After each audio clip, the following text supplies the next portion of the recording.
ঈদ উল ফিতর ঘিরে গাইবান্ধার মার্কেটগুলোতে ক্রেতাদের আনাগোনা বেড়েছে। শহরের নামী শপিং মলগুলোতে সামর্থ্যবানরা কেনাকাটা করছেন, তবে নিম্ন ও নিম্ন মধ্যবিত্তরা ফুটপাত ও সাধারণ দোকানগুলোতে ভিড় করছেন। নদী ভাঙন ও মঙ্গাপীড়িত জেলা গাইবান্ধার মানুষদের অধিকাংশই কৃষির উপর নির্ভরশীল, তাই ঈদে তারা সীমিত বাজেটে কেনাকাটা করছেন। সুপারমার্কেটে দাম বেশি হওয়ায় মধ্যবিত্ত ও নিম্ন আয়ের মানুষ ফুটপাত ও ছোট দোকানগুলোতে ভিড় করছেন। DB road, new market road ও স্বাধীনতা প্রাঙ্গণ এলাকায় অস্থায়ী দোকানে শিশুদের frock, panjabi, T shirt, salwar kameez, জুতা, ব্যাগ, আতর সহ বিভিন্ন পণ্য বিক্রি হচ্ছে।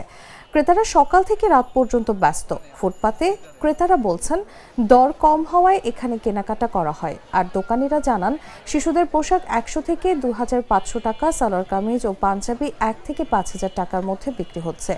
দ্রব্যমূল্যের ঊর্ধ্বগতির কারণে কম দামের ফুটপাত দোকান এখন নিম্ন আয়ের মানুষের একমাত্র ভরসা। ছেলে জন্য কিনলেন, নিজে একটা কিছু কিনলেন, আল্লাহ দিলে। দাম তো এখন মনে হয় 500, 700, 1000, 1200, 1500 যেমন জিনিস ওইটার দাম। আরো তাদের জন্য কিনবো, আরো বউ ছেলের জন্য আরো কেনা লাগবে, নিজের বাল বাচ্চা আরো আছে।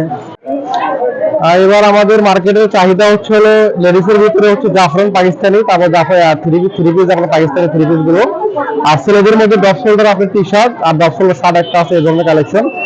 আর কিছু কিছু কাস্টমার আছে আমাদের ওই জন্য ফুটপাতে কেনাকাটা করতেছে। কেনাকাটা মোটামুটি এবার ভালো আর কি, মোটামুটি বিক্রি খারাপ না, একদম মোটামুটি ভালো আছে। বিকাশ পেমেন্টে 10,000 টাকার বেশি অফার। শপিং চলছে তো।